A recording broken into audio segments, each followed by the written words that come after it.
questions for the first time, this is Barbara Talks. So today I'm going to be going over astrology questions, metaphysical questions, questions about your natal charts, whatever questions you guys may have for me and the chat and for whoever may be tuning into this later. If you guys are interested in your own natal chart reading, synastry reading, progressed natal chart reading, mini natal chart reading, mini synastry reading, the information for all of that is going to be in the description box below. You guys can go on my website, you select the readings tab, and then an email window should pop up. You guys send me an email and we will go from there.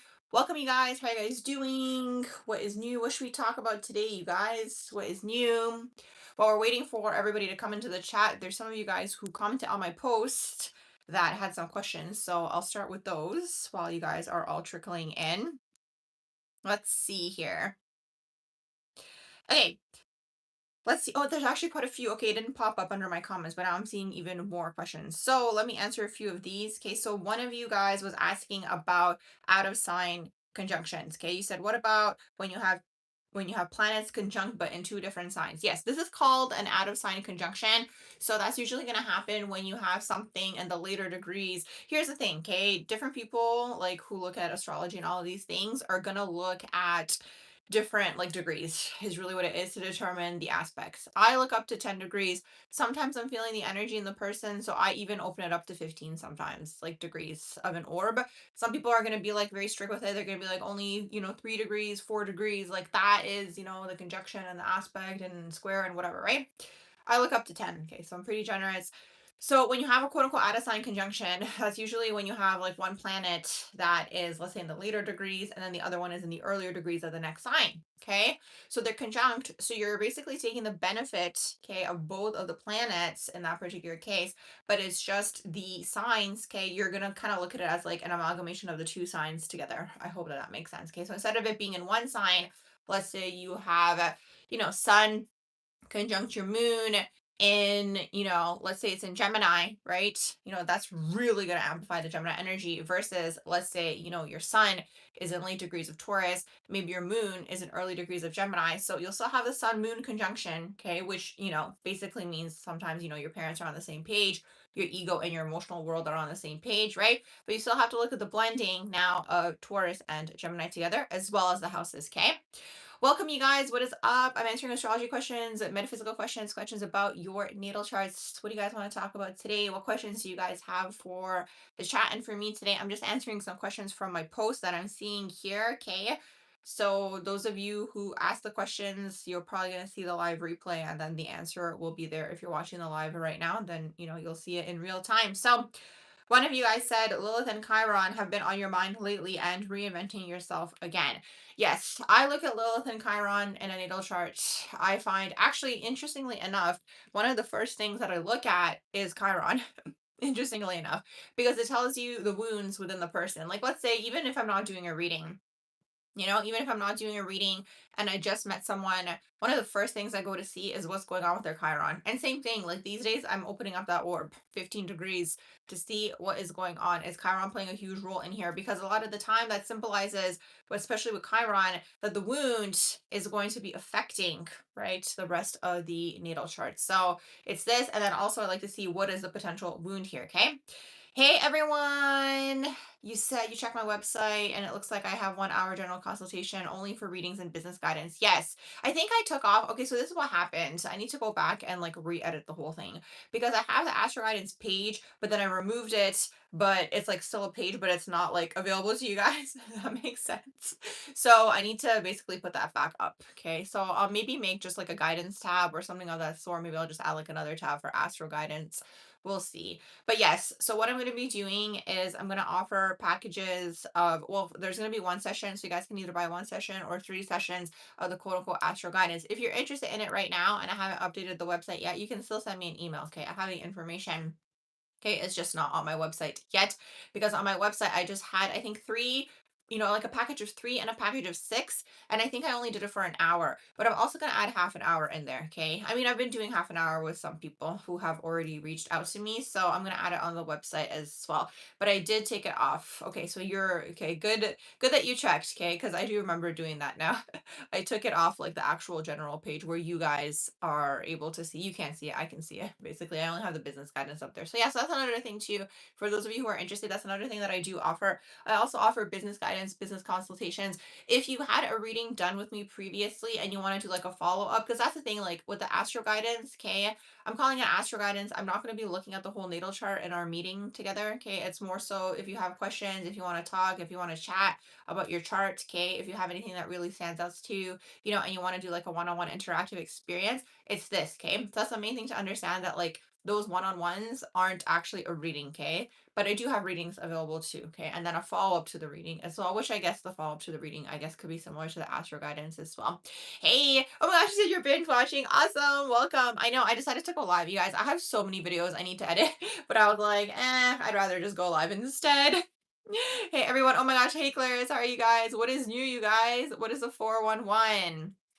How are you guys doing with the vibes? Oh my gosh, you guys, I'm really feeling this Mercury retrograde.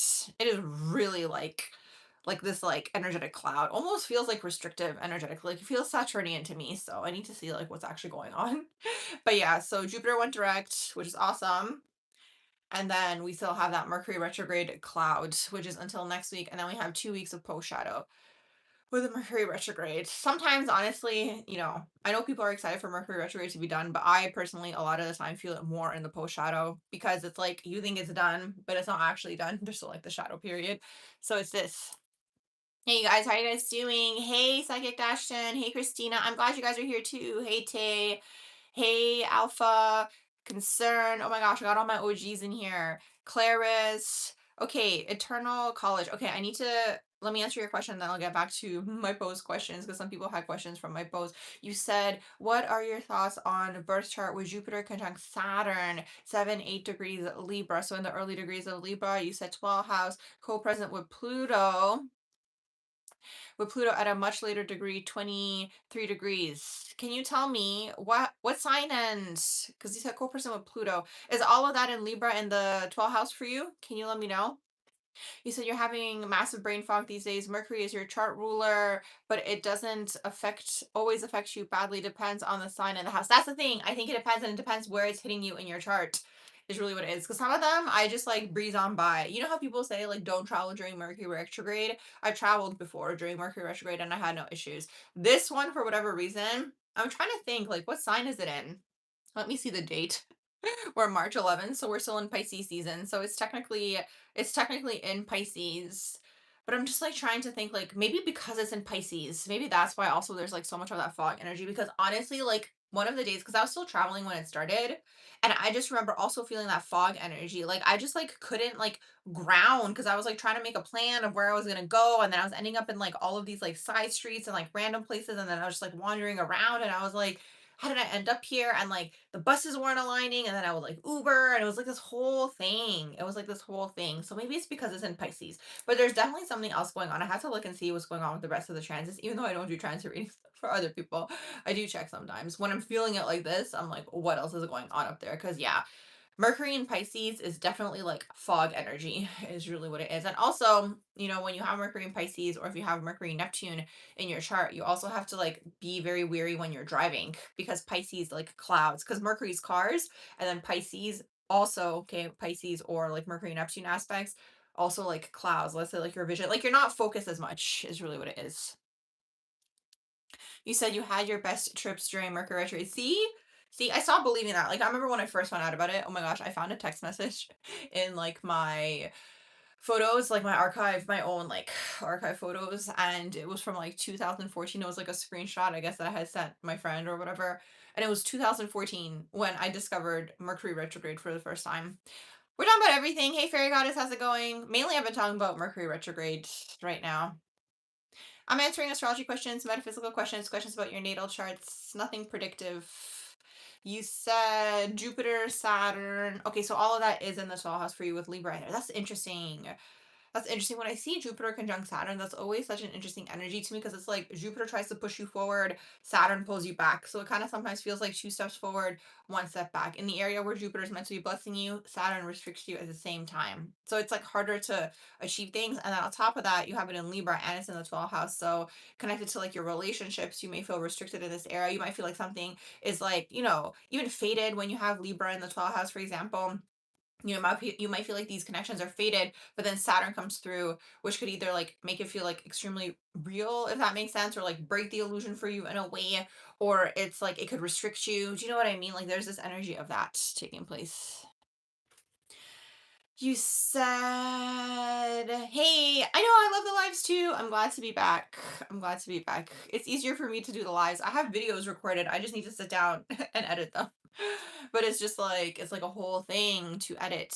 And then I tried recently. I was like, "Oh, let me see if I can like use like an AI app to like edit." Yeah, no, it was like not. It was not doing what I wanted it to do. I was like, by the time I put in all these prompts and I do this and I try to edit on like the computer, it's just like I just might as well just do it myself. So yeah, that's like all like backlogged, I guess you can say. You said, do I think Mercury retrograde affects Mercury dominant people more? Probably. Also, if you have Mercury direct in your chart, you'll feel it more. Okay, people who have Mercury retrograde, they're not going to feel it as much, is really what it is. And it always depends, like, what house is it going through for you in your chart? What sign is it in? What's the collective doing? Because, like, the issue is now with everybody being aware of these things, they're feeding it. Does that make sense? So, because you have a lot of people who are aware of it, they're feeding into the energy, so it's amplifying the energy more. Does that make sense? So it's like it's really interesting because it's like when you first discover it, here's the thing, like this is why all this used to be occult or like hidden, right? Because it's like people generally like operate out of fear is really what it is, right? Like that's like the default setting within the human until you come out of the lower chakras, you go into the heart space and above, right? So most people operate out of fear. So then they find out about these things and then they put their fear energy into that thing and then it amplifies it even more, is really, really what it is. So there's that too. You said you have natal Mercury retrograde and it is annoying, but usually you have support to get through the retrograde. See, so if you have natal Mercury retrograde, then you should be fine during the retrograde itself. It's harder for you when the planets aren't retrograde, okay? You said when in relationships, how does one know if they are being energetically drained or if one is just projecting? That's the thing you really have to learn yourself. That's the thing. It's really, you have to learn yourself. You have to learn your own energy. That's why it's important to spend a lot of time on your own. Do you know what I mean? If you're able to, and not be in a relationship for a period of time. So you can learn yourself. So you can learn like what your own energy feels like, right? What are your like wants, needs, and desires? What are your own triggers, wounds, like all of these things. Because then when you get into a relationship with another person, you kind of merge to them and then everything gets blurred, is really what it is. So the only way I can explain that is after you're done with that person or you don't see them, do you feel like you are uplifted, right? Or do you feel like your energy has been zapped? Do you feel tired, after being with them, or do you feel like regenerated? Is really, really what it is. So you usually feel it in the solar plexus. Like when something is draining you, it's pulling you at the solar plexus if you're constantly thinking about something. Sometimes that's an energy siphon. And that's like what I get annoyed at with this earth plane, because this earth plane is created to siphon people's energy, right? They're always waiting for something, right? And by you waiting, let's say for a response or for someone to tell you something, let's say it's like a vacation approval, or sometimes people wait for the next paycheck, like whatever it is, like when you're in this waiting energy, you're not really present. And then it's like the cord is siphoning you, right? And you're focused on that versus being focused on what is in front of you. So basically, the way they have created this whole structure is backwards, okay? And that's done by design, unfortunately. And it's inverted, right? So it keeps everybody stuck in this, like, you're not in the present moment. And it's like, ideally, like the best case scenario, if the structure wasn't the way that it was, you will be living intuitively from moment to moment, right? But for you to get into that flow, I guess you can say, you have to deprogram a lot of things, right? And one of the main things is like the whole money aspect or just like survival mode and all these things. So it's this. So a lot of people are in that energy, is really, really what it is. You said yesterday we discussed quote unquote placements in the 12th house. You have Chiron in the 12th house Aquarius. So that's interesting. Is Chiron considered a placement or is that something different? Chiron is an asteroid. If so, what would Chiron mean? So it's interesting. I was just talking to somebody about Chiron. Chiron is actually one of the first things these days that I look at when I look up someone's chart. Chiron is like your wounds, okay? It's like your quote unquote core wounds. So it's like you want to see what Chiron is aspecting in your chart because that's going to tell you a lot, okay, as to what's quote unquote holding you back That's why I look at Chiron. And then one of you guys also in the earlier questions too, which I'm gonna get to in just a second, was asking about Lilith. Lilith is another thing that I look at too, because Lilith is the dark side of the self. I know a lot of people, because everyone's so sexually obsessed, they're always gonna be like the dark sided sexuality when it comes to Lilith. But that's just part of the story. Like it's also, the dark side of the self, or like the shadow of the self, right? So it depends like on the aspects. That's the main thing. Because sometimes, let's say if I see a Lilith aspect in the North Node, to me that's going to symbolize this person needs to integrate the shadows of Lilith to activate the North Node, for example. So with Chiron, to me, I'm looking more so at the aspects, like the energy in there, like 12th house Aquarius. The wound here is around being different. For example, the wound here could be around your psychic information, your psychic knowledge. It could be around, expressing this, right? So then I'm curious, do you have Chiron aspecting your Mercury? Okay, in this particular case, because that's something that I'm kind of hooking into. But that's pretty much the idea, right? The aspects tell you so much more because it kind of ties everything together. Hey, you said during yesterday's discussion you were firing on all cylinders while listening. You kept thinking, yes, that makes so much sense. Yay. Okay, good. No, I'm glad that you guys get benefit and value out of the lives. I enjoy doing the lives too, because it's more natural, it's more flowing. I don't have to edit it. You know what I mean? It's there, like whatever is what it is, whatever happened in the live. So that's why I'm live again, basically. You said Gemini is in your 12th house as well as North Node. How does the retrograde affect the North Node? Hold on one second. Gemini is in your 12th house as well as North Node. North Node is usually retrograde for everybody. Okay. So most people. Now there's so many people in the world, because when I learned it, North Node retrograde was supposed to be retrograde for everybody. Now some people are coming out because there's obviously so many people in the world and the internet, right? Some people are coming out and they're saying that they don't have North Node, South Node retrograde. So I kind of give you guys an example. I learned this from another person a little while back. They were basically talking about how, there's individuals who come through to put like a wrench in the astrological structure. Okay. So the story that they were saying was connected to Jesus, but who knows? Maybe it was some enlightened person. Like, you guys can take it as a metaphor, whoever the person was. They're basically saying that when Jesus incarnated, Jesus basically put a wrench into the astrological structure by creating the North Node, South Node retrograde, like creating the retrogrades in the North Node, South Node, which would then technically be like the true like movement, for example. So it's like, and it's interesting because then intuitively, when I would look at a chart, I would always go to the North Node, South Node, and of course aspects to it, and see where's the person trying to go in this lifetime. So it's so interesting that align. So that's why it really, really resonated with me. And then it's like the rest of the energies in the chart just kind of tell you what's preventing you from getting to where it is that you're trying to go. Does that make sense? So that's kind of what I'm doing when I'm looking at a chart. I can kind of see where it is that the soul or the person is trying to go, what you're trying to do in this lifetime. And not just always North Node, South Node. Sometimes it's just like psychically coming through when I'm like hooking into the energy of the chart. Okay. And then I always look to see what's holding you back. That's why I look at Chiron a lot of the time, or just like shadows of like the person, or like whatever is coming up is really, really what it is. I can really see usually like what's pulling you out of where it is that you're trying to go. You can look at it even as like an energy siphon. Hey everyone, how are you guys doing? What's new? You said you consider Lilith as the witch energy it is. Some people, okay, if you look at the story of Lilith, they're gonna be like Lilith was like banished out of the garden for like rebelling, which is so interesting.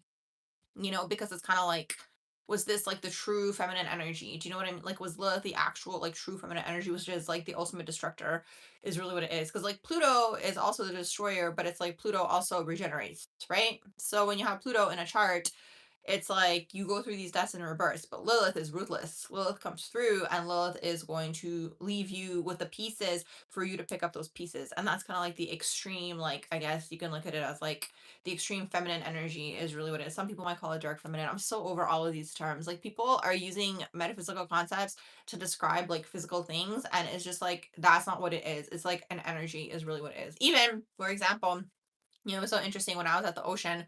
I love the ocean, you guys. So when I was at the ocean, it was so interesting because like they have high tide, low tide, right? And for some reason, I just like wasn't paying attention to that. So it was so interesting because I guess one day I went like during quote unquote like the low tide. So like the ocean had like withdrawn, right? And like there was like these rocks where I could sit. And then another day I came and it was like a little bit later in the day. So I guess they were going more toward high tide, the waves. But like I wasn't like paying attention to it. It's not something that I was like aware of, I guess you can say, like somewhere in my subconscious, I guess, but not like consciously aware of it, if that makes sense. So I went to go sit on the rocks and I like brought all my stuff. And then basically, like all of a sudden, these waves just like started coming, and I was like rushing to like pick up all my things. And I was like, oh my gosh, like did I lose my earring? I'm like looking everywhere for my earrings or whatever. Like when I went to the sands, I managed to save all my things. Nothing got wet, surprisingly. But then I was thinking in my head, and I'm like, literally, this is the feminine, like the water. You know what I mean? Like it's still gonna push through. You know, it doesn't matter like what you're doing. If it's the time for the high tide, like it's gonna come through, and the waves are basically gonna come at you, right? And then as like the day progressed, right, it was going later and later into the day. I was literally watching like the rocks that I was sitting on, right, when it was quote unquote low tide, disappear, and I was just like looking at like the power really of like the water, just like the symbolism of it all, you know. And I was thinking, I ended up finding my earrings, by the way, but in the moment where I thought I lost my earrings, I was like, that's just so wild, because like when the ocean, that water energy comes to collect, like it's ruthless, you know. And to me, that's kind of like that Lilith energy, like it'll just take, it doesn't matter whether you're sitting there, whether you're not sitting there, like the time has come, you know. So anyways, but you know, happy ending to the story. I ended up finding my earrings, I guess when I was like rushing, I like maybe threw them somewhere else or whatever, but yeah. So that's kind of how I see that Lilith energy, is really what it is. You said Adam's apple. Exactly. It's Adam's apple. Adam ate the apple is really what it is. But then the whole story was inverted to demonize the feminine, you know? And that has nothing to do with like, you know, when we talk about Adam's apple, it's not like now we're going to demonize the masculine. It's just like, let's just tell the story for what it is, you know? Oh my gosh. Hey, you're from Amsterdam, Europe. What is up? I was actually thinking of you earlier, how you mentioned yesterday you were in Amsterdam, Europe. And I'm glad that you're back here again today. What time is it there? I'm trying to think. Did you guys have the time change yet? You said you encounter Jesus by doing readings and they're always for free, duh. And you roast birth charts for anyone, and during it, you might get psychic, especially if you're Virgo rising. You get to be a Pisces queen. And then you said, have I read Pisces Sophia? No, I haven't. I need to screenshot that. I know a lot of people talk about it, Pisces Sophia, but I haven't. I haven't read it. Okay. Let me go back to some of the questions that I had on the post that I made earlier. I'm going to answer some of them here.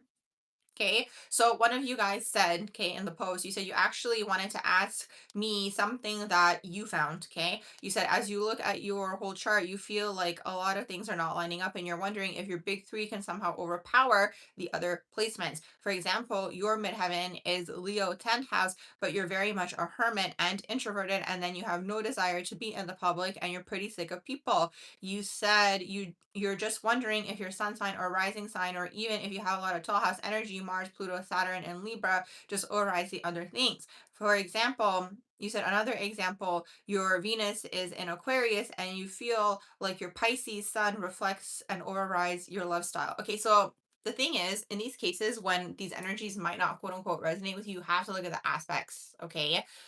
So, for example, let's say your midheaven is in Leo, and yes, that's someone who is here to shine. And of course, when you have 12 house energy, you're going to be more introverted, right? But the thing is, it's like it might not be a traditional Leo midheaven, you know? It could be, for example, you know, where you are being creative, like it could be creative like expression, right? For example, you also have to look at like the ruler. There's so much to look at, you know. So this is why there's like a whole story, because you have to look at the ruler of the 10th house. So for example, here you said you have a lot of 12 house placements. I'm curious to know, okay, I'm just reading this. You said sun sign, you have a lot of 12 house energy. You didn't mention, but I am curious to know, maybe if you're here or if you rewatch this live, you know, I'm curious to know if your sign, for example, actually, hold on. Your midheaven is in Leo. Okay, so hold on. Let me think about this. Your midheaven is in Leo. So that means, yeah, you look at the sun. So let's say your sun is in the 12th house. So that means your 10th house ruler would be in the 12th house, which isn't, again, that's more of like a hidden energy. Do you know what I mean? So you have to look at the rulers too. So in that particular case, the undertone energies could be you're doing something creative, but it could be something spiritual, or it could be a little bit more hidden, or it could be, you know, like sometimes people express their creativity through, let's say, a book. You know, you might not be someone who's like out there and like, you know, being like the jester and funny, like Leo energy, right? Midheaven and Leo. But it could be like, let's say you write a book, right? Which is your creativity being expressed, and you're a little bit more behind the scenes. Okay. So you guys have to look at the rulers. And then there's also aspects. So let's say in the story, let's say you have the midheaven in Leo, but then let's say, you know, you have maybe Neptune aspecting it, or let's say maybe you have Saturn aspecting it. Like that adds like a whole different layer to the story, right? So the aspects are really, really important, you know? Let's see. You said psychic is pattern recognition. It is, absolutely. It's heightened pattern recognition, but There's even more going on there. There's even more going on there. Like that's part of the story, yes. I'm just going back up to see what you guys were saying earlier here. You said, what about Chiron in the second house in Leo opposing Saturn and Aquarius in the eighth house? So the wound here, Chiron opposing Saturn, there's a wound around men, okay? Authority, authoritative figures, people who are, in like those like to me it's like sometimes shadow masculine, like positions above you, right? So again, authoritative people, there's a wound around them. To me, sometimes the Chiron opposing Saturn, there's a wound around the father, okay, because the Saturn can be the father as well. There could also be a wound around the patriarchy, okay? So the whole system, basically the structure, which is the Saturnian structure, there's a wound here, okay? So that's the opposing energy. So Chiron opposing Saturn. And then you have Chiron in the second house and in Leo. The wound here is around being seen. It's around money too, right? It's around, creativity. So that's probably connected to the father. So the father probably restricted you maybe in this area of being seen creatively in one way, shape, or form. So now there's the wound to express. Does that make sense? Hey, oh, no worries. I just started the live. There's no like late, early. You're good. You said you hear me talking about sun in the 12th house. You're a Leo sun in the 12th house. You do feel mentally and emotionally, your life has been quite a lot. Yeah, it's a lot. 12 housers go through a lot, okay? Because most of the time, and this is what's annoying, you're not even purging for yourself though. Like it's like people are projecting onto you when you're a 12 houser. So here's the thing, okay? It's not to fully like devoid you of the responsibility. Of course, there's certain things when you're a 12 houser, you have your karma or whatever from like previous lifetimes to clear. Okay, it's kind of like Pandora's box, but I almost want to say that 90% of the things that the 12 housers are clearing aren't even really connected to their own things. It's because you're merging to the people around you and people are projecting at you. Okay, so maybe they project, let's say, their feelings of shame, and then you might internalize that and think that it's yours, but it's not really. Okay, or they might project onto you a dream that they want to do, and then it's like you don't end up doing what you want to do. You're kind of living out whatever their dream is. Okay, so that's the struggle with the 12th house, because you're so energetically sensitive that you're merging to the people around you that sometimes it might feel like you're not even living for yourself. The way that I see it sometimes is like you have to like untangle yourself from this web, and that's why the 12 housers usually go into isolation sometimes, or even hiding, because it's like it gets like energetic overload. You know what I mean? The system gets overloaded by other people's stuff. Okay, so then you have to take the time, and then you have to separate yourself first of all from all the people around you. Okay, and then you have to kind of go internally and obviously explore like what your own things are and what are your own things that you're quote unquote clearing.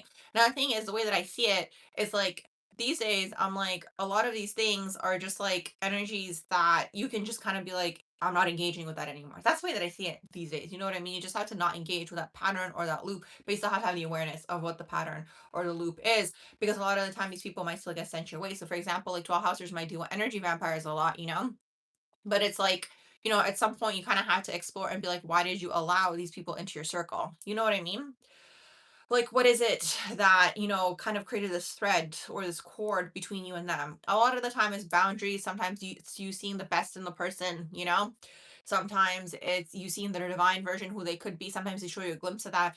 But that's what's like unfortunate about this earth realm, because people who have the dark energy, they like basically prey on that, is really what it is. Like they basically want to cloud you, or like cloud your judgment with like a feeling, because that's what the 12 hustlers are all about, like the love vibrations, right? And some people might call this love bombing, but it doesn't just have to be in relationships. It could be at a job, it could be with friends. Like this energy could kind of manifest in a lot of different situations, where you might be feeling connected to those higher vibrations, and you feel like you're connected to those higher vibrations through this person, but it really doesn't have anything to do with them. So you actually have to basically create your own connection to the higher vibrations through the self, so you don't end up in these situations. Does that make sense? So like basically, like the bottom line here is the 12 houser is looking for their connection to God. But everybody is really, okay? That's what relationships are all about. This is what people need to understand. People find this like reflection of God within another person, okay? And that's why a lot of the time people feel so devastated when something ends, when somebody leaves, all of these things, but it has nothing to do with the other person, okay? Because I'm always going to say this, if you were meant to be with that person forever, okay, whether it's a friend, whatever it is, sometimes it's a job for some people,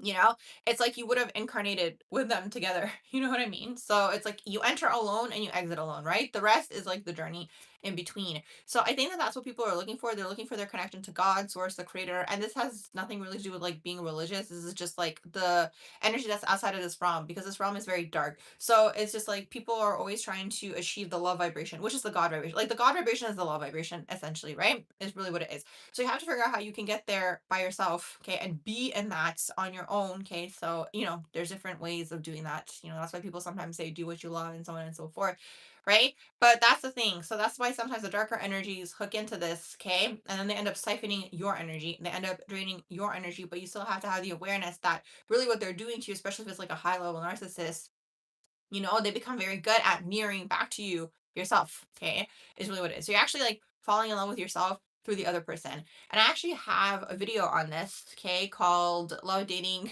Relationships, maybe a Narcissist, not narcissists, okay, the TS, it's narcissists, like the Greek mythological character, okay, where the person fell in love with their own reflection. It's like that's the whole thing here. So like basically this is what's happening. And then like if we look at Scorpio energy too, because it's a little bit more philosophical. But Scorpio energy is looking to achieve this through basically like the heightened point, the climax, okay, is really what it is. So that's what they kind of hook into, is really, really what it is, okay? When they are able to get to like the strength of this quote unquote heightened point, because like when you get to that heightened point, you're kind of going into like the energy of enlightenment, is really what it is, okay? Because you have to like release all senses and so on and so forth, right? You're going into the void. So it's like, again, sometimes with the Scorpio energy, they find that person and then it's hard for them to let that person go, because that person becomes this vehicle for them to again connect to God. Okay, because it's like the 12th house and the 8th house is like connecting to God in like different ways, right? Is really what it is. So it's like it's hard for them to let that person go, but it's like it never really has anything to do with the other person. They just kind of become this vehicle for you to access God, is really what it is. So sometimes, it's just like the awareness that you don't really need the third party there. I hope that all makes sense. He said fake AI is pattern recognition. Psychic abilities are entirely on a different level. Exactly. Exactly. Right? Like pattern recognition is going to be part of it, yes, but psychic abilities aren't necessarily just pattern recognition. Okay. So pattern recognition, it's like, how do I explain it? You have pattern recognition and psychic abilities, but it's like you're not just recognizing patterns. You are also hooking into energies. You are also, it depends like what kind of psychic you are, because there's different types of psychics. And this is why different types of psychics resonate with different people at different points in their journeys. I think I've told you guys so many times, that I've gone to like so many psychics in my life before even like I embarked on my journey. And then I realized that I was actually learning about it through these people, right? Because then it was kind of like prepping me energetically onto that path, right? But I went to so many different kinds. I've done so many different kinds of readings, like tea leaf readings, all kinds, coffee grains, there's so many different types of divination modalities. And like for the type of consciousness that I was at during that period of time, certain people resonated with me. I don't think they would resonate with me today, you know because it's like the more you kind of go into the psychic world, you start to see all of the different layers, right? It comes out of more so like the day-to-day types of things, right? And that's why you'll see too, when you're a psychic, you'll see the types of questions that you're receiving from people, right? It's going to tell you where you're at in terms of like your own abilities, right? If it's more so day-to-day types of questions, that's where you're at, right? When you go more into the metaphysical and you're looking at like the different energies, and you're looking at like what's actually the connection here between everything, what's happening here, maybe past lives, like all these things, right? Then it's like that's where you're at, you know? So it says, you said sounds like a nightmare. You said for you a huge thing. Thank you guys so much for the likes and thank you for being here. You said for you a huge thing is your family that causes you stress. Card in the forehouse, Scorpio. That's why.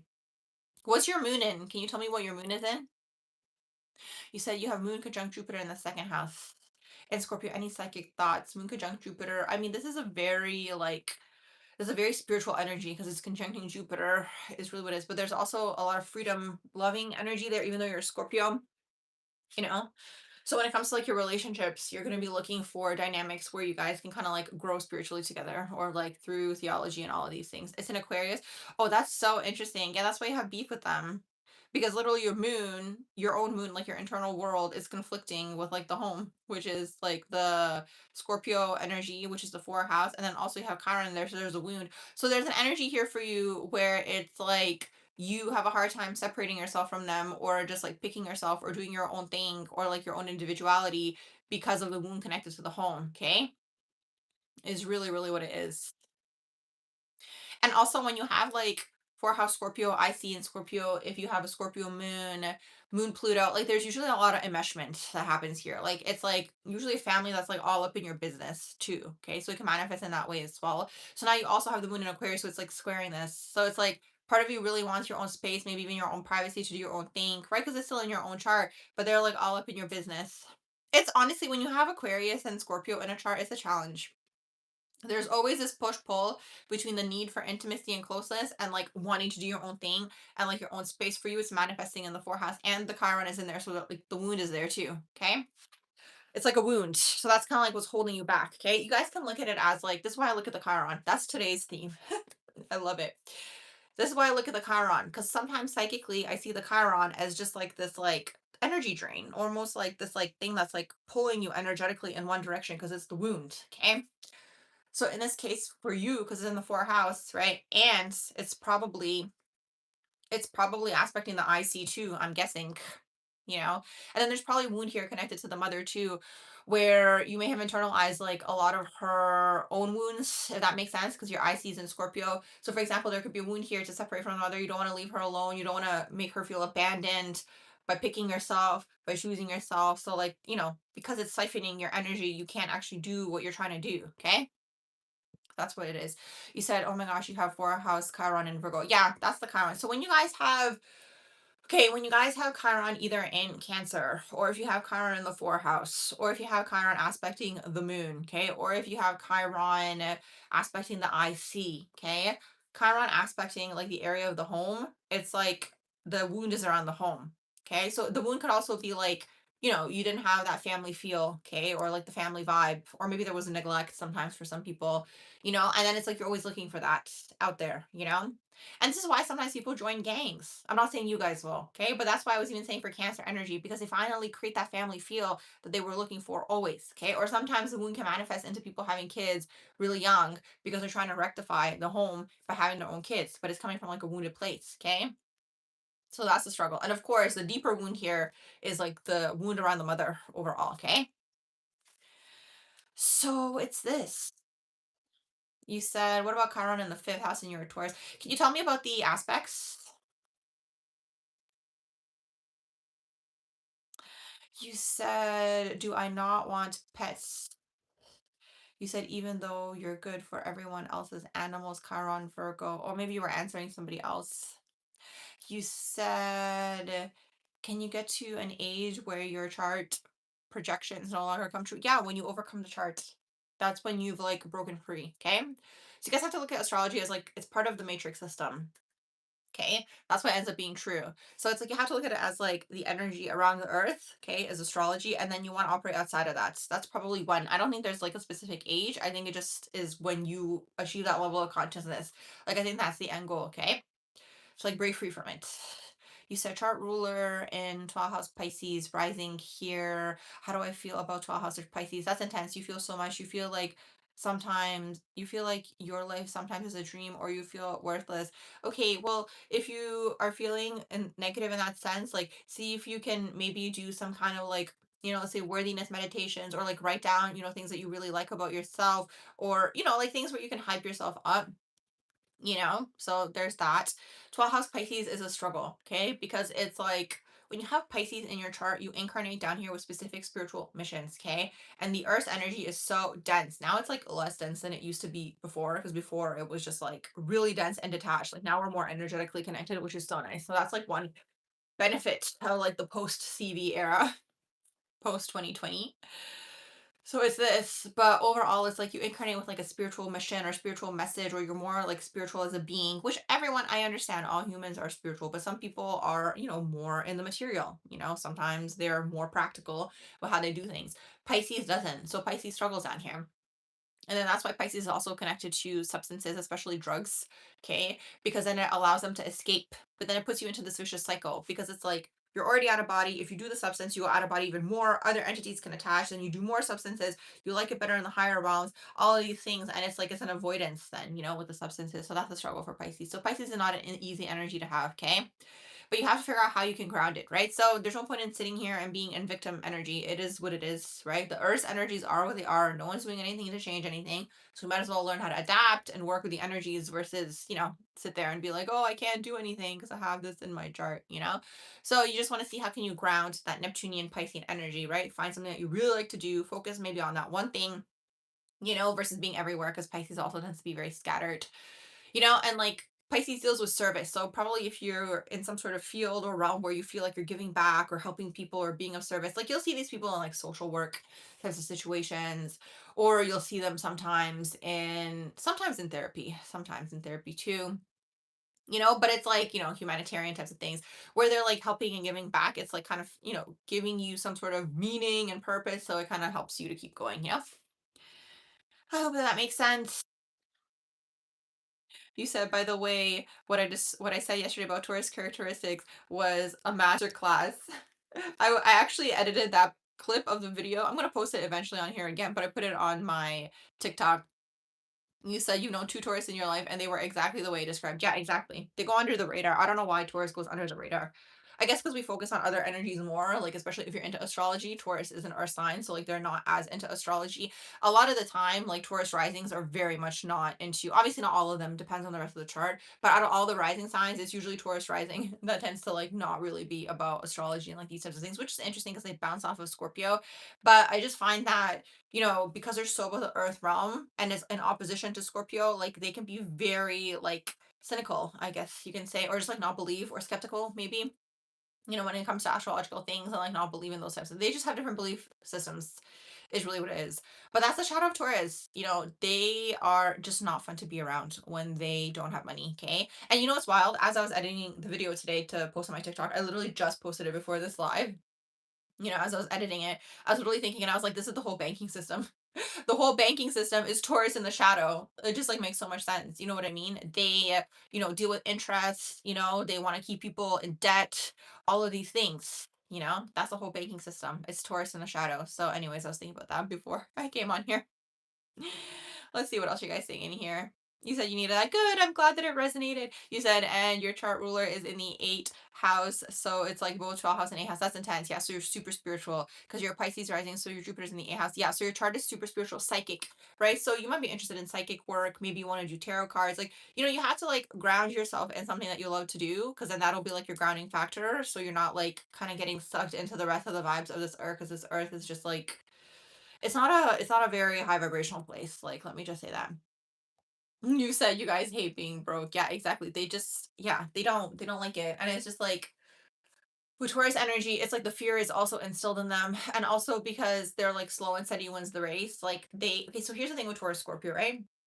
Scorpio is going to try to do all of these like side quests to get the money, right? That's why Scorpio can sometimes get involved in like get rich quick schemes, pyramid schemes, especially magic. Like Scorpio is going to try to like quote unquote manifest through using the occult and all these types of things. And then Taurus is very practical. They're like, no, I'm going to sit down, create a goal, slowly work toward the goal. And like, that's why they don't trust the Scorpio way because they actually are grounded in this earth realm. It doesn't matter. It doesn't mean like one way is better or worse. It's just like sometimes the Scorpio shadow, it's like Scorpio will do all of these like side quests and all these other things to get like the outcome when like during that period of time they could have just been building like Taurus, right? And gotten to the outcome anyways.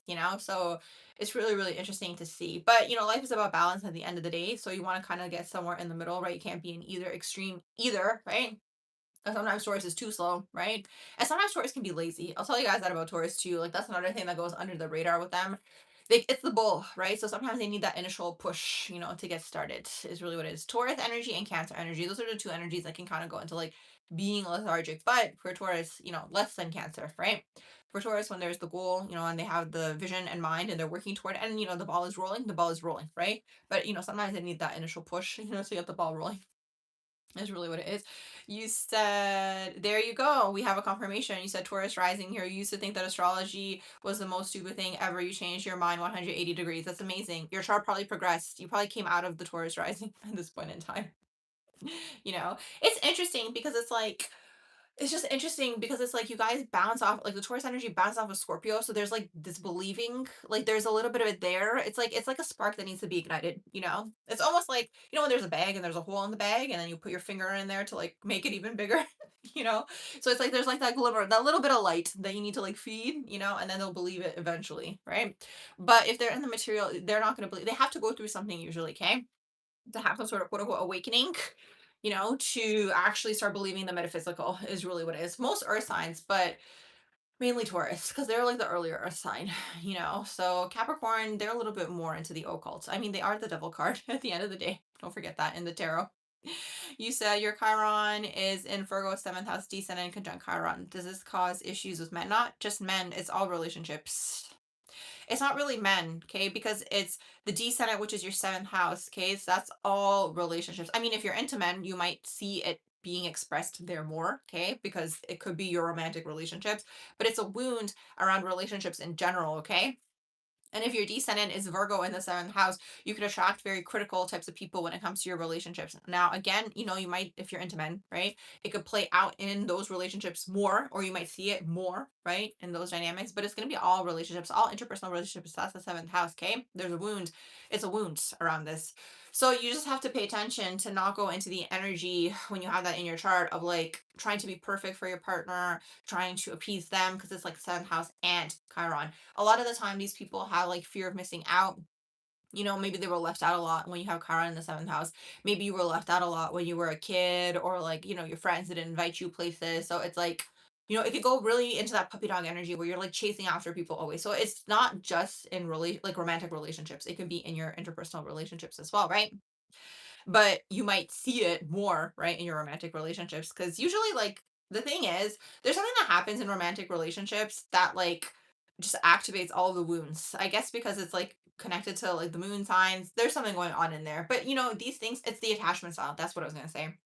So the moon sign is usually your attachment style. So it's like you see the moon sign more prevalent in all relationships. It could be in friendships too, right? Because the attachment style could come through any sort of intimate dynamic, right? The attachment style is going to come through. But for some people, it's more prevalent in their romantic relationships, right? So it's this. I'm back, you guys. I always remember concern when you asked me where do I go during my BRVs. I always laugh. I think you were like, do you go into like another portal or dimension? Oh my gosh, I always remember that, and I'm always laughing.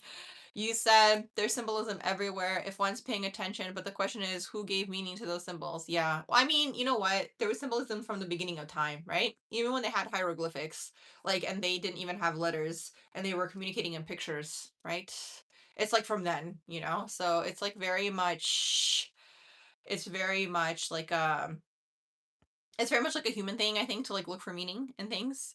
You said 3 live broadcasts ago you saw my hair was ever slightly more wavy than usual. Oh my gosh, I was wondering if you guys noticed. I was literally telling you guys in my head. Thank you so much for the kind words. You know what it is? I wanted to show you. It's a product that I found. Finally, there's something about I used to use mousse all the time, okay? But the mousse I think like dries out your hair. But then I found this other type of product which is supposed to be natural. Okay, guys, I have this app. This is not sponsored by the way.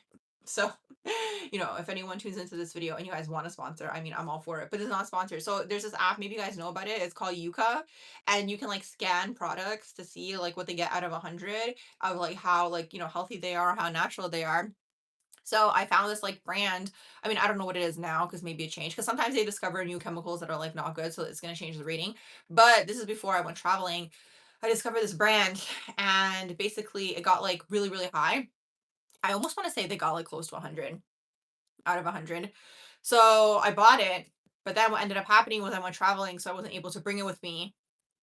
So it's this. But yes, this is actually like before the mousse became super cheap. This is what my hair used to look like, okay? But now they just use such cheap products in there. And it was like for the longest time, I was wondering, I'm like, what's happening? Because like I was like, what product is it that I'm using? Because before it was fine. And like now when with the other old mousse, I was like, what's going on? But then I would just get distracted by other things. So I was like, whatever. It's not like I went on a whole investigation research project. It happened like literally by itself.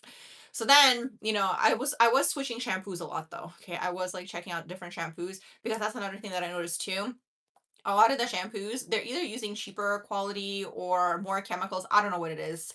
But yeah, so ever since I discovered that app, I'm scanning all of the barcodes for everything. And you guys, I'm vegetarian. So a lot of the vegetarian food gets like really bad ratings on there because in a lot of vegetarian food, they actually put gluten in there. Okay. And like, the burgers or whatever, all these things to like filler. It's like filler things is really what it is. So, anyways, just so you guys know. So that's the app. And then, yeah, that's pretty much what I'm doing. It's all things, even makeup products. So even like the facial thing, oh my gosh, you guys know the app. Yes. You said you're vegetarian too. Oh my gosh, hey, yes. I went vegetarian. I'm trying to think what year was it? I always mix up the years. I think it might have been 2017 or 2018. Because one of the years I went vegetarian and then the other one I stopped drinking alcohol. Or was maybe around the same time. It could have been, yeah, I think it was maybe 2018 that I went vegetarian, actually. Now that I think of it. I have to look at my pictures. That's usually how I remember what I was doing during that period of time.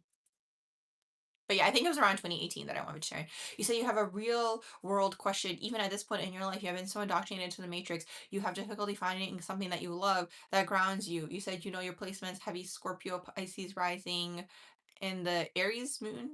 And then you said, what can you do to ground yourself and find fun activity? You have to find something that you like to do, like a hobby. You know what I mean? Like, maybe some people like sailing. I don't know. That was the first thing that I thought of. Okay. Sailing, or some people, whatever. They like golf, they like soccer, and also it's good, you guys, to find like things where you're meeting other people too. Because then you kind of create like a community vibe, or you have something to look forward to. You can meet new people. There's different types of things. Some people like, really like to read, so they join like book clubs, for example, or things like this. Like something where you can kind of find like-minded people. It's hard to say how you can figure out what that is, right? Based off of the information you gave me. Because of Scorpio, I don't know why during these calls, I need to start going on Do Not Disturb.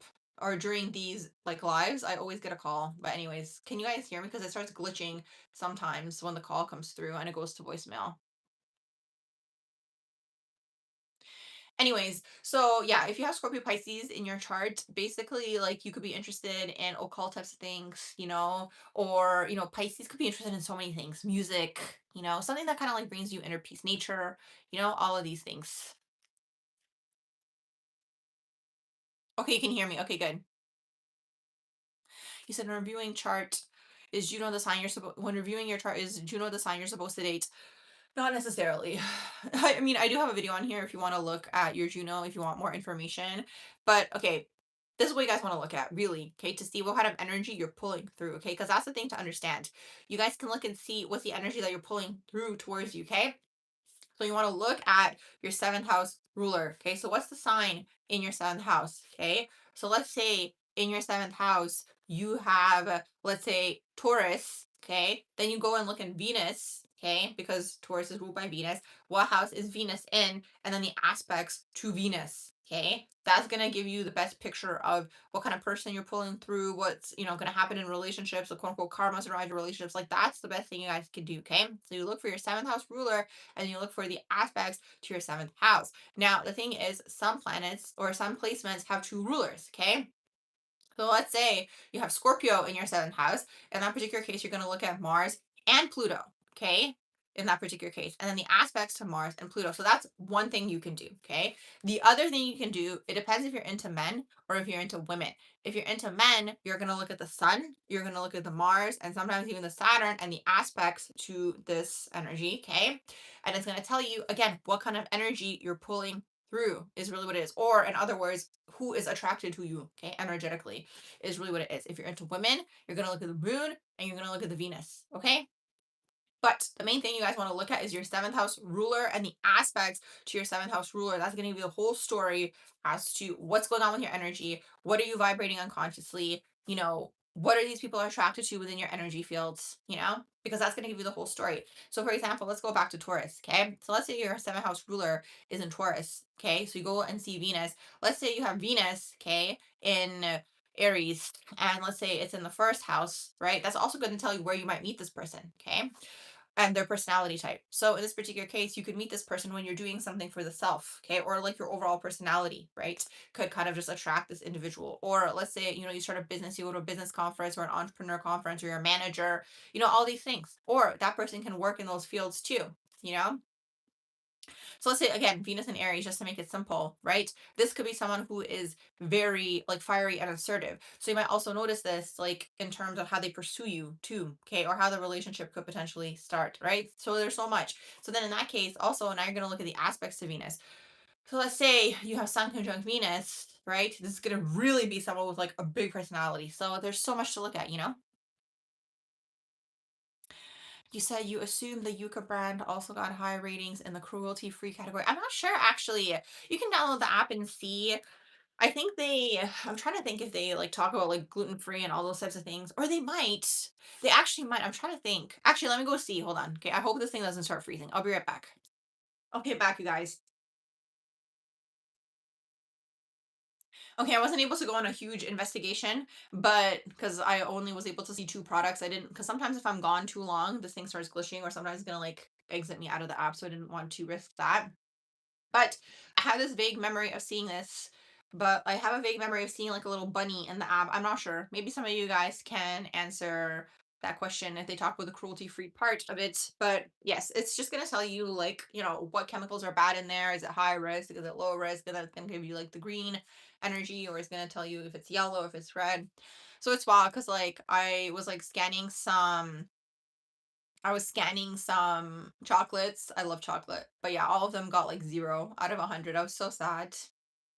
But yeah, you said you became a part-time vegetarian over a month ago. You said like literally this past weekend you had meat. You said just to see how you felt, and you said, wow, it was such a bad idea. See, that's how you test these things though. That's how you literally test these things. You like try to take it away for a while, and then if you try to reintroduce it, like how do you feel? And then you'll know. See, this is what I mean, like there's no point in like me explaining to you, right? Because that's how I learn too, right? I can kind of suggest things and tell you my experience with things, but that's kind of how you can really see for yourself if it's something beneficial or not beneficial, right? Because different people have different bodies. Some people, I guess, need the meat, or whatever it is. So it's this. It depends how you feel energetically. Like, do you have more energy? Do you have less energy? Do can you think more clearly? Do you have more brain fog, less brain fog? Like all of these things. Oh my gosh, you guys. Okay, so in the last place that I lived, I had a neighbor. This neighbor smoked so much weed. It was like what they literally, okay, so basically the way like the building was, I guess it was kind of like a U shape. Yeah. So it's kind of like a U shape. This person was all the way in the corner. I was like right beside them. Okay. And then there was someone across. And then it's like the hall, and there's a few more units on this. Actually, I guess it's more like an H then. But anyway, so it's like an H shape. Okay. In the middle is like the elevator. I hope you guys are seeing the picture. Yeah, it's kind of more like an H. So the middle is the elevator, and then there's Eunice, right? So this person was here. They lived on their own. I guess they were lonely. I'm not sure what like fueled this intense addiction. And then it was me, and then it was like a couple that was like across here. And I'm pretty sure it was that person because they moved in later, and this wasn't an issue with like just the couple unless they picked up like a new habit or whatever. And honestly, like this person like kept smoking more and more and more to the point where I swear there was like a cloud in the hallway. Okay. It's like you could literally smell it all the way to the elevator. And I didn't notice at first because I'm always out. Okay. I'm always doing something. So this person, I guess, will come home from work and they will kind of like go off. And like it's weird because I started getting headaches. Like I'm very sensitive to scent, but I didn't know what it was. Like, I didn't like clock it right away.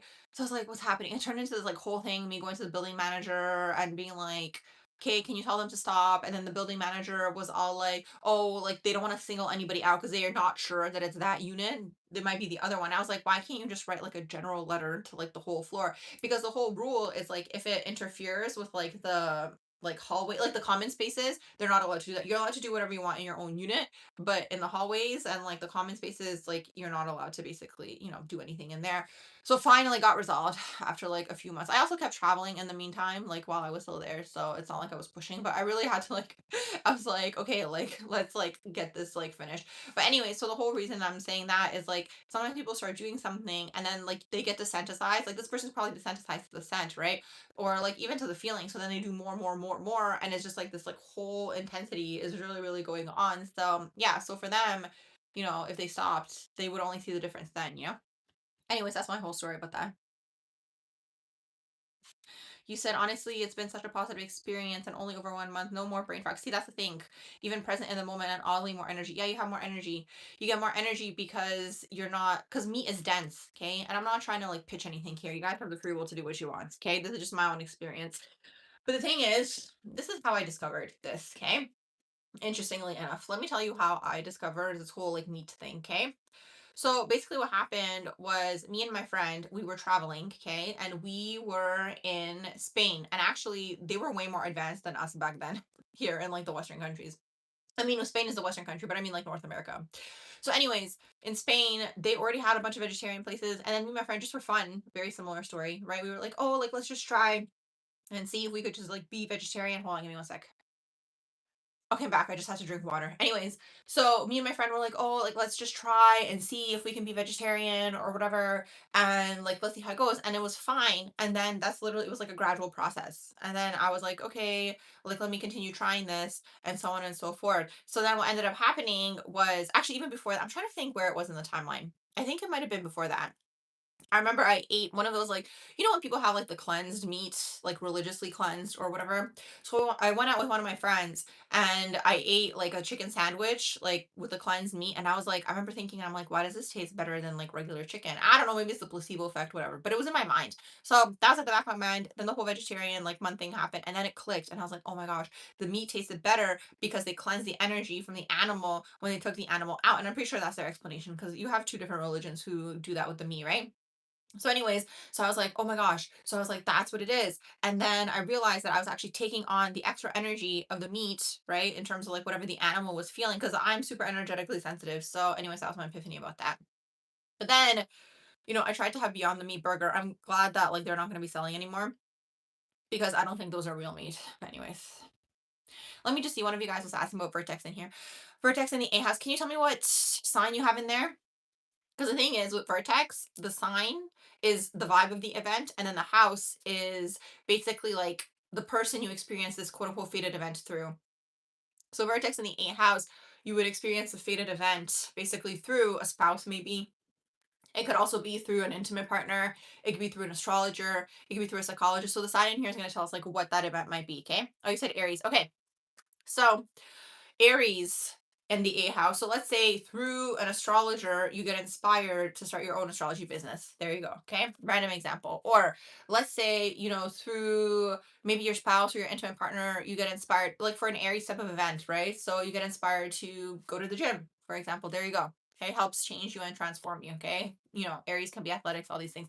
So these are just like random examples, okay, that I'm kind of giving you, but that's kind of like the energy here. And the way that I see Vertex is like a fated event and it puts you on your path, okay?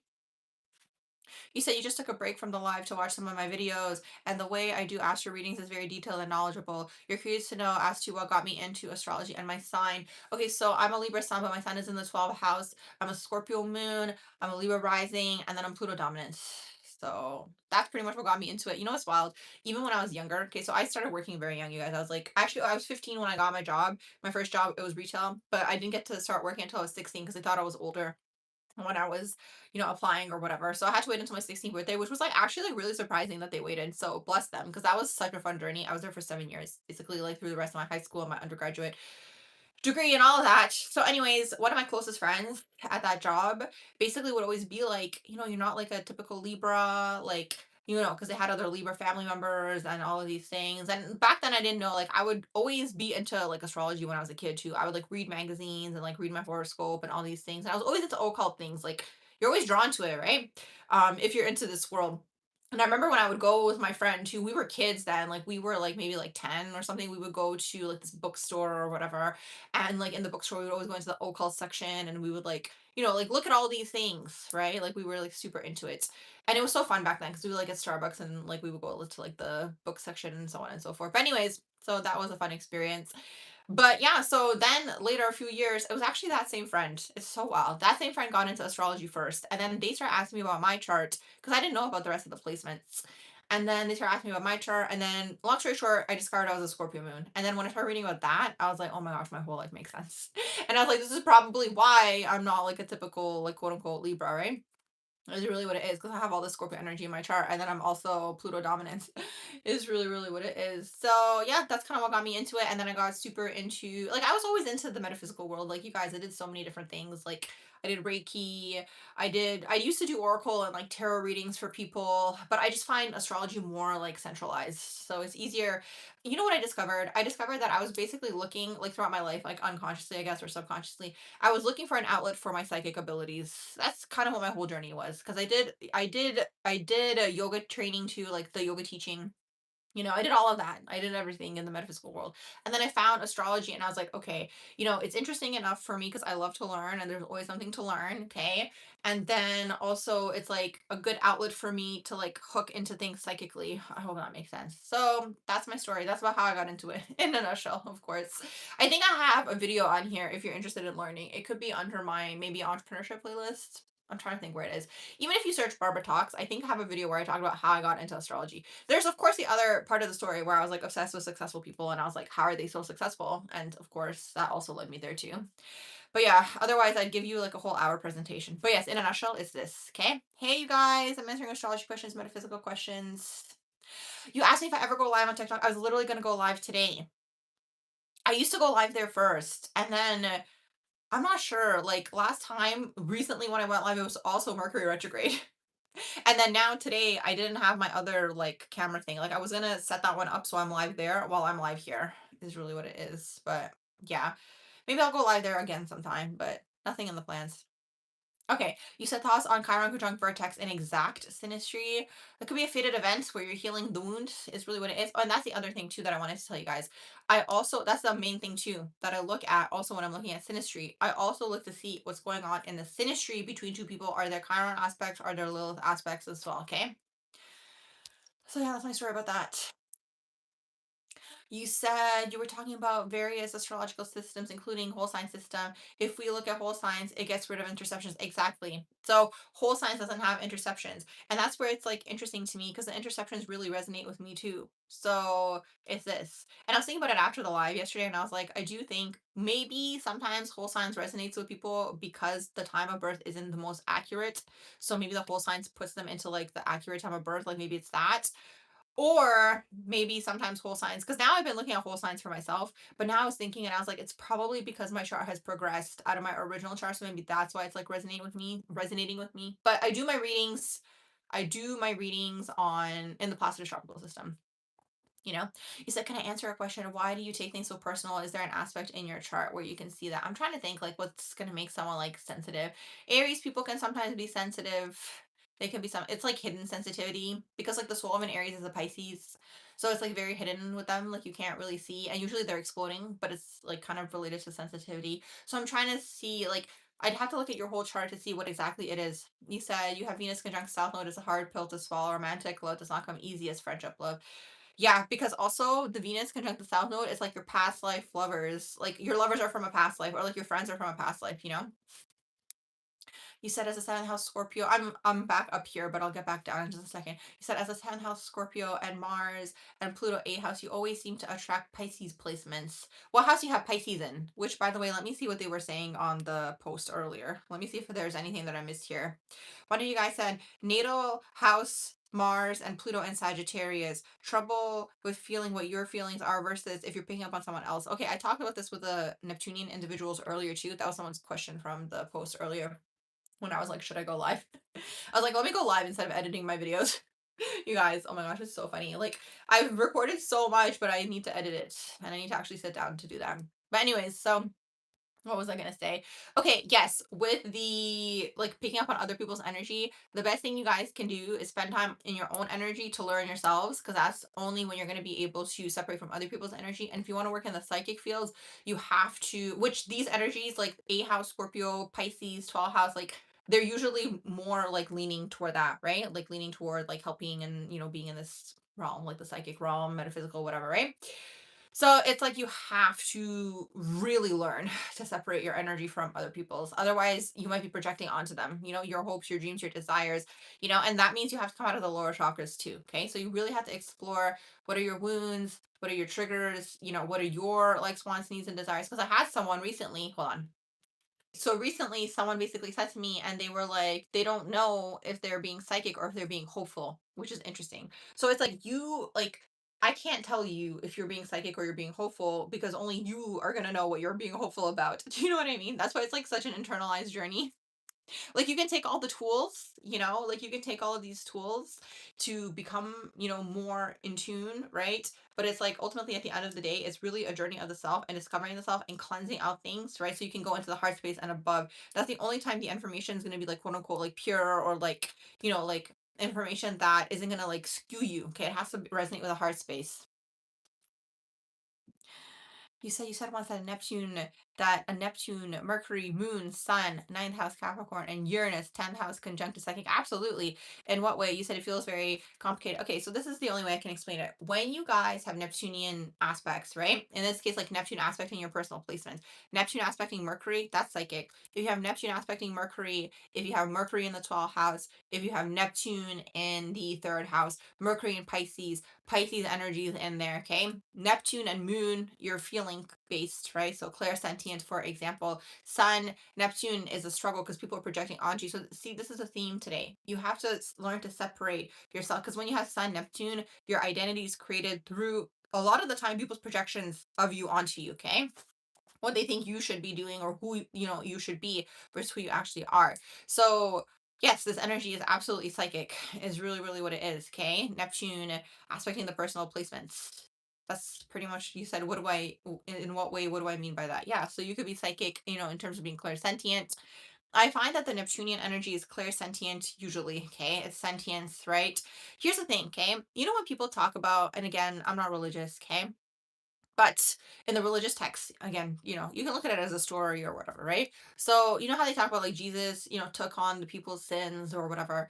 So that's very Neptunian, right? Because the whole concept there is like he or whoever this person was, right? Merged to the other people to take on their energy and then purged for them. So Neptunian people have that ability to merge and purge, but usually when you're underdeveloped, you're doing it without realizing, okay? So then you get overloaded energetically because you don't take the time to ground or to cleanse for you to be like an effective person who is clearing energy or cleansing energy for people, places, and things. You actually have to have some sort of outlet for the energy that you have absorbed. So that could be going to the gym, that could be doing something that you love, that could be being out in the sun is a big one too. That's why they're trying to cover the sun. Don't get me started. Do not get me started on that. Oh my gosh, every time I see that happening, I'm just like, I literally know what they're like trying to do here. But anyways, and that's the other thing too. Why it keeps raining is because of all of the AI data centers. Because apparently they use a lot of water. But anyways, I'm not going to get into that right now. That tangent. Anyways, so that's the whole thing. So like, basically being in nature is going to elevate your frequency and women should perform. Being outside, being when nice like leaves and lush nature and all of these things like that really regenerates the body. Being by water, bodies of water, salt water, especially oceans, right? Because it's salt water. Usually people who live in like these towns, it's in the air too, right? Because the salt is like evaporating and it's just like a whole different story. It's just like so that's why they're always so chill in like the beach towns. But anyways, so it's this. So when you are absorbing, you also have to have an outlet. So you can kind of simulate this for yourselves, if you don't live by the ocean, not everybody does, right? So, you can maybe do salt baths. You can, again, maybe go on runs for some people. Maybe it's dance. Maybe it is, some people love cooking. Like you have to have an outlet for the energy. Otherwise it gets stuck in your body. And that's why a lot of the time people who have a lot of quote unquote water in their charts or their psychic, okay? Or in your case, you have the Neptune aspecting the personal placements, they carry the water along their body, okay? And it's because it's absorbed energy usually from other people. Even when you go through traumatic experiences, if someone inflicts that on you, that's them transferring their trauma onto you, and then you internalize it as your own, but it was never actually your own, it was the other person's, okay? So it's this. So it's this. So I have a lot of videos on here if you're interested in, the psychic world, how to get in tune with your psychic gifts and abilities, how to cleanse your energy. I'm trying to think. I think it's under my metaphysical playlist. I have a few videos on there. And then if you guys are 12 housers, if you have Neptune aspects, check out my How to Stay Grounded as a 12 house person. Even if you're just like maybe a Cancer individual, right? Like that's probably going to resonate with you too because you're still absorbing, It's just that 12th house.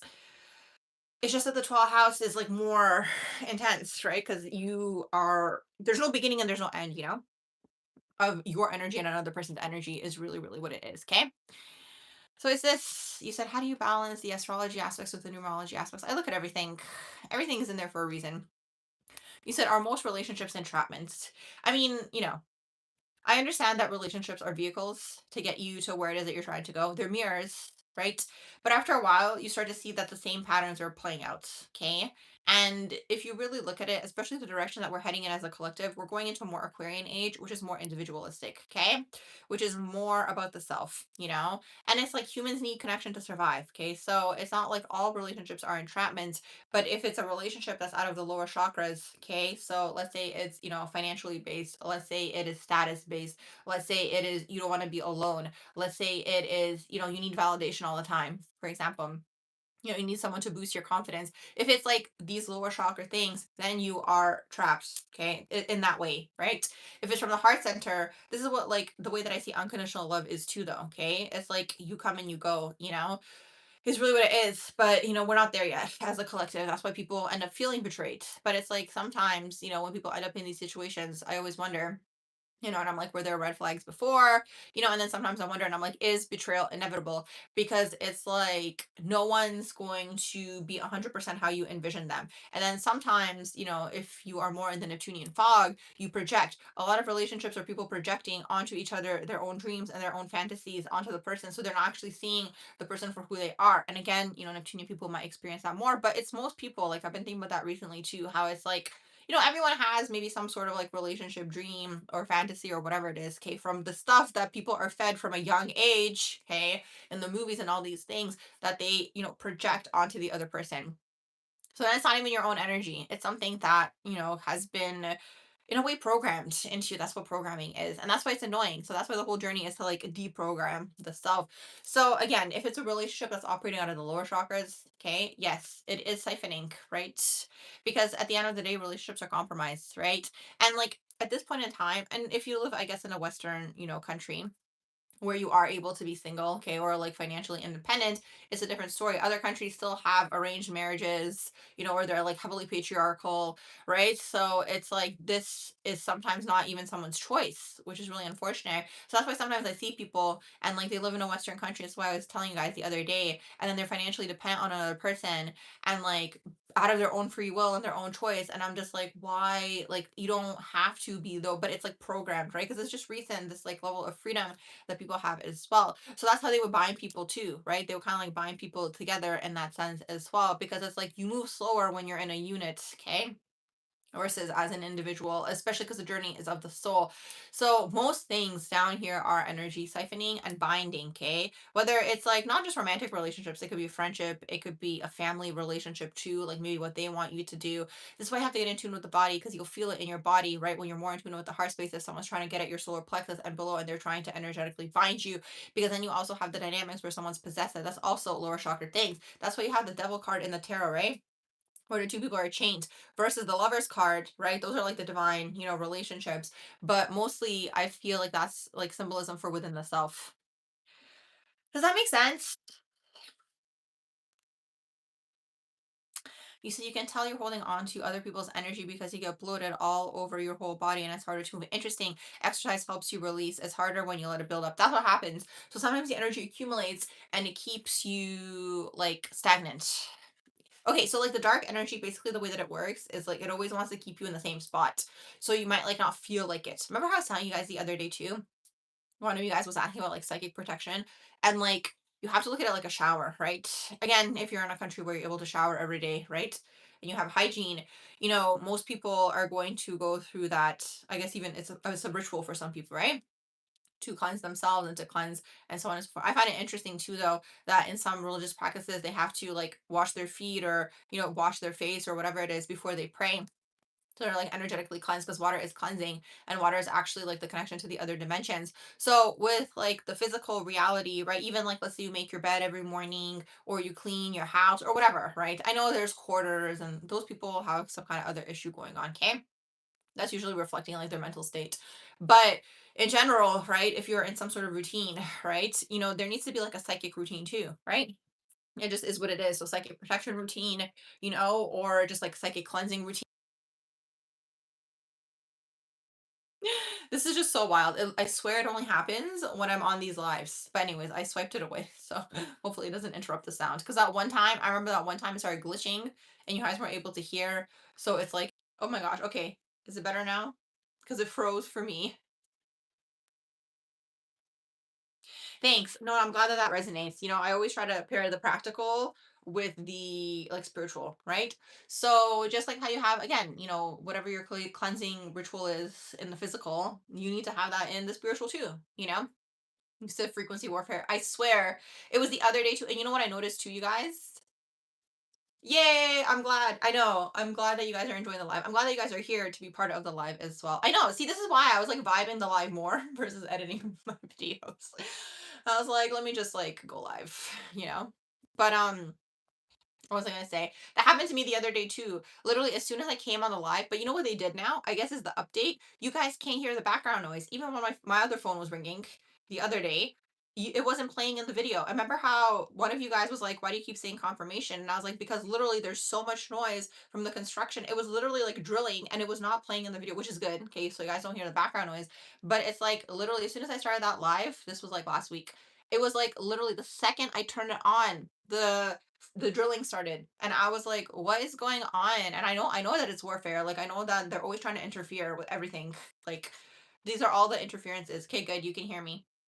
Good, I'm glad that it resonated. You said, why is it that every Libra is always so pretty? Because they're ruled by Venus. It's Libra and Taurus. So if you have a Libra rising, Taurus rising, Libra sun, Taurus sun, usually they'll be attractive in one way, shape, or form. Sometimes it's like the glow that the person has. Sometimes it's the way that they dress. Sometimes it's the way that they, speak, present themselves. So it's this. You said you have Mars, Moon, and Pluto in the 12th house. That's intense. Mars, Moon. What sign is it in?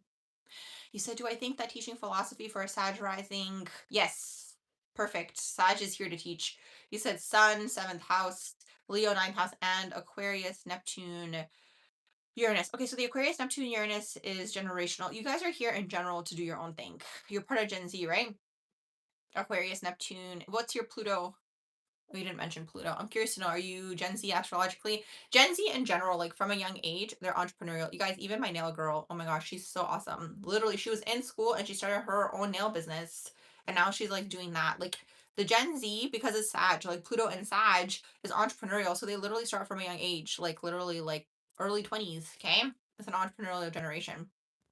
So yeah. Let's see.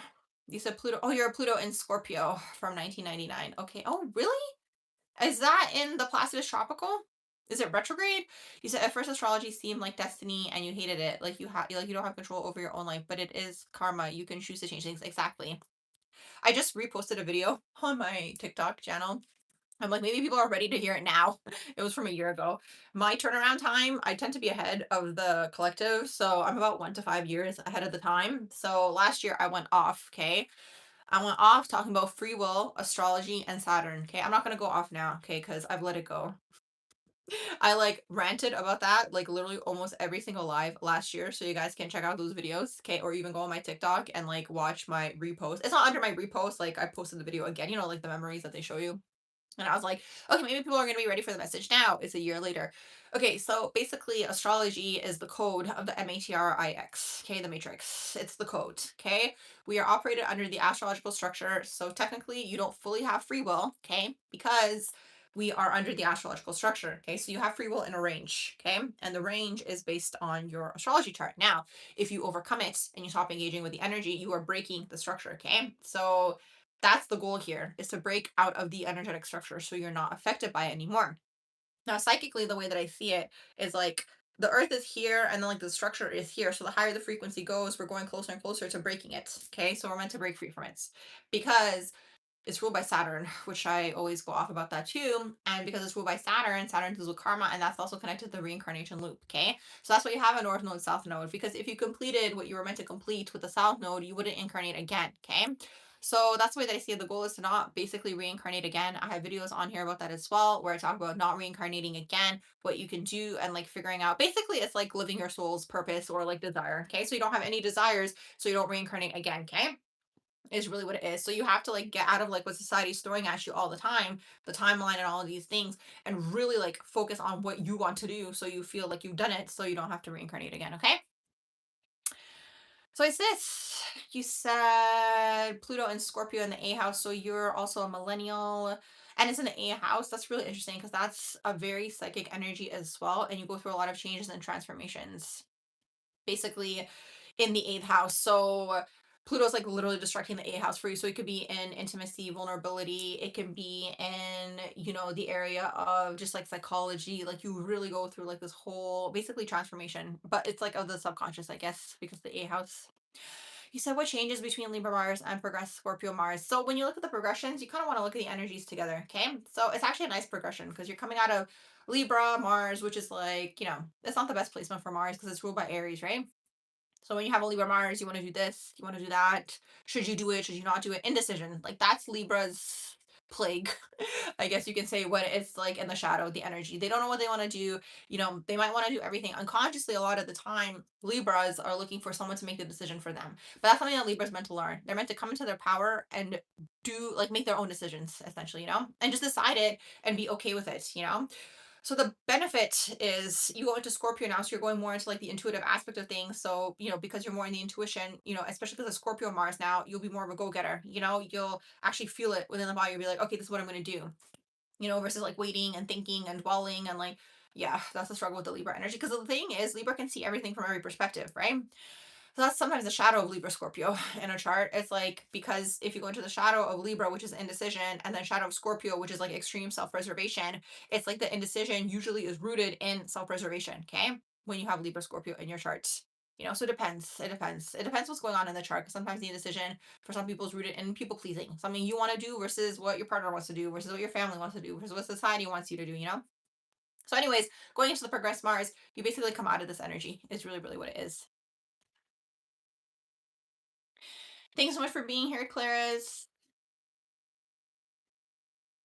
You said in one video I mentioned that eventually Sun and the 12th house do break out of painful energy karma. Are you still feeling the pain of the 12th house energy or did you break out of it? Yeah, I don't feel it anymore. I really don't.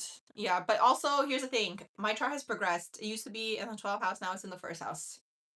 So it's this, and it's been a lot of self exploration, a lot of, really like going into not just like the self, but also like the shadows of the self. He said, so we don't live in an energy. He said, wow, so we don't live in an energy neutral universe and just taking a shower daily. We need to regularly go through the protective. Exactly, you do.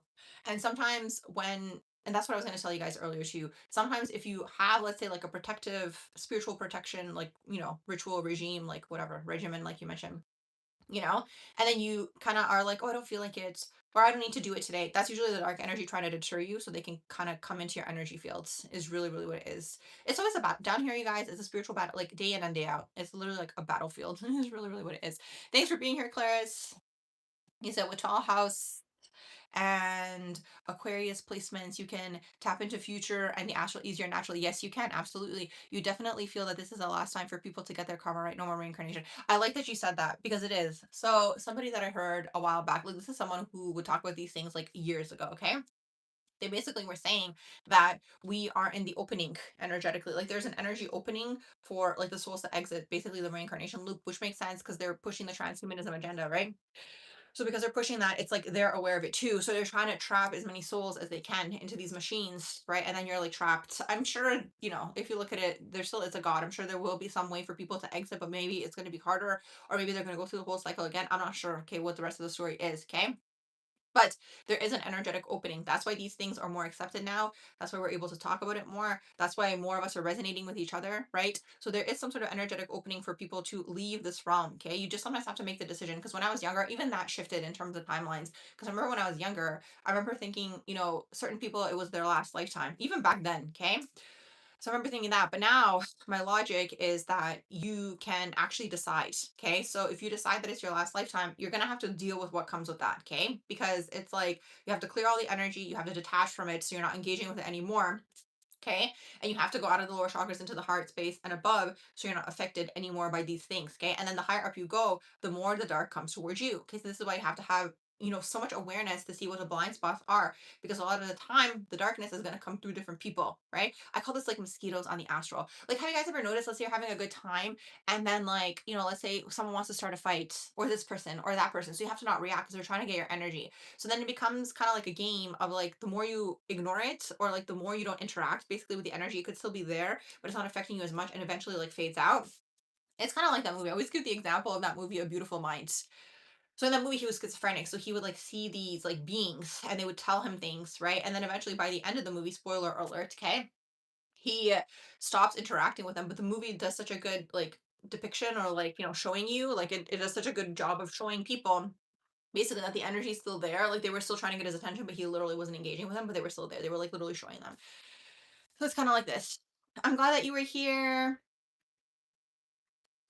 Oh my gosh, you said you'd love for me to do more videos on the theories of like GOV and secret societies. I know it's just like, you're limited what you can say on here. And I don't even like it's in these lives that I talk about these things, really. I don't. You said you watched that movie again last month. No way. That's awesome. Yeah, so I don't have like enough information, let's say, to like do like a deep dive. Like some people are really good at that kind of stuff where they're like connecting all the things and like, some people do gematria and like all of these things. I just like generally know like kind of like what's going on. So I tell you guys usually during the lives. If you ask about it, if it comes up, like I'll tell you. So just watch all my previous lives. Is really what it is. You said I mentioned that for people with sensitive placements, you take on environments and your homes, you feel bad. And so since you live 2 miles from the ocean, that you're going to harvest themselves. Oh, good and put yes, I wanted to do that too. Okay, so that's the other thing you guys could do, okay? I thought about doing that, but honestly, my luggage was so small. Like this time when I went traveling, I went away for 2 months. I wanted like the full like minimalism experience. I swear, I literally had like 5 outfits. I mean, a little bit more than that, but like 5 core outfits and then like some mix and match things. So because I had such limited space, one of the things I did consider doing was like getting like salt water from the ocean. But then in my head, I was like, whatever, it's gonna evaporate anyways. I literally had literally no, my little suitcase thing like broke, okay, because it was so full. I threw it in the garbage. The wheel fell off. I was like, I should have taken a picture of it. But yeah, so anyways, it's definitely been through the trenches. I need to get a new one. But anyways, what you guys can do too is you guys can, yeah, put salt. Salt always protects you guys, okay? So you guys can put salt around your bed, around your house. Sometimes you can cleanse your energy with salt too. Yeah, that's the other thing you guys can do. That was a good suggestion. Okay, you guys, I must go. So if you guys would like your own natal chart reading, progress natal chart reading, synastry reading, mini natal chart reading, mini synastry reading, okay, the information for all of that is going to be in the description box below, okay? And then, yes, I need to update the astro guidance. So if you guys are interested in that, you guys can send me an email before I update it on my website. And that is pretty much that. Yes, thank you guys for the fun live today too. You said the best travelers are always recognizable by their beat to heck luggage. Yeah, literally, very, very like minimal. I was just like, okay, so I wanted to do a longer trip last year in the summer, but then I don't know why I decided to bring a big suitcase. And I was so mad. Oh my gosh, I was so mad that I had like this like large suitcase. Like so many times I just like wanted to throw it away. But then I was like, then I'm gonna have to buy a new suitcase again. Like I wanted to like literally downsize, like donate half my stuff, carry like a little carry, like buy a carry-on and just like carry that. Like, but then whatever. I ended up shortening the trip that time. And this time I was like, no, I learned from that time. And it's not just that. Then you have to like always wait at the airport to like pick up your luggage. It's like a whole thing. And I was just like, oh my gosh, I was like so irritated because I didn't go to as many places that time as I wanted to go to. And I wanted to go on like a longer trip. So this time I was like, okay, no, like this is going to be longer. I'm going to bring my little suitcase. And it was really, really nice. And like by the end of my trip, like so many things were like not, what's the word? Like I didn't have any more, like I needed to like buy new soap again, like my makeup I needed to buy again, like all these things. So it was a really nice experience, honestly. Thanks you guys for being here. Yes, if you guys would like your own reading, you guys can always send me an email and make sure you guys like the video and yeah, check out